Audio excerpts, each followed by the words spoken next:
We have another NHL trade to discuss. A busy night of news continues, this time with the Penguins acquiring a defenseman from the St. Louis Blues. A familiar face going back to Pittsburgh. We'll discuss the deal coming up next. Welcome back to another video here at Top Shelf Hockey. As I mentioned, we have our second trade of the evening. This time it's between St. Louis and Pittsburgh. It's kind of almost like an NHL trade deadline, except we're getting close to the NHL roster freeze that kicks in tomorrow night at midnight, essentially Friday morning. And then after that, there can be no more trades for a week for the holiday roster freeze. So obviously teams trying to get some stuff done ahead of that. We saw a bunch of players on waivers today. That we have a couple more trades here tonight.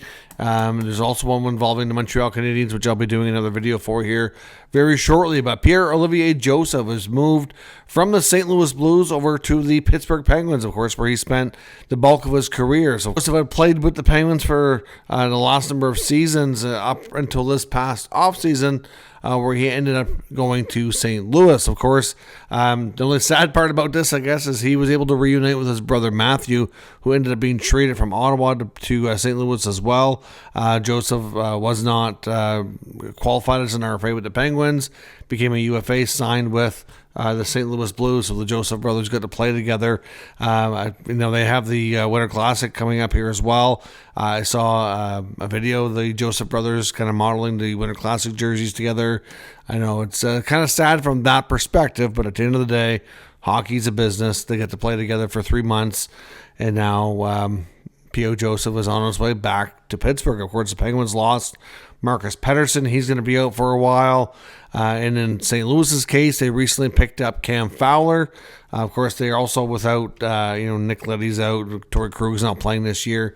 But Joseph was already not in the lineup all the time anyways. I think he had played 22 or 23 games, had picked up 2 assists. So it was already kind of becoming a spot where he was almost like, kind of fell out of favor, you could say. And then when they acquired Fowler, it's like, okay, I could see the writing on the wall that Joseph probably wouldn't be in St. Louis for too long.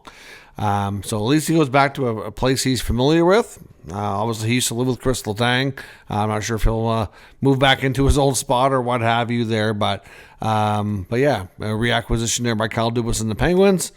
So he signed for this year $950,000. So we'll see how things work out if he can find his game back in Pittsburgh and kind of get things going from before. He was always one of those players in Pittsburgh where he was he never really knew what the future held. Before he ended up leaving, there was rumors about his future there for a couple of years. But we'll see how it works out second time around. You can always go home again, as they say. But I'll be back a little bit later. There's already rumblings of the next trade going down, which is happening between the Montreal Canadiens picking up another defenseman. So we'll get into that here in the next video. So stay tuned for that. Let me know your thoughts on this one in the comments, and we'll talk about it further. And I'll catch you in the next video.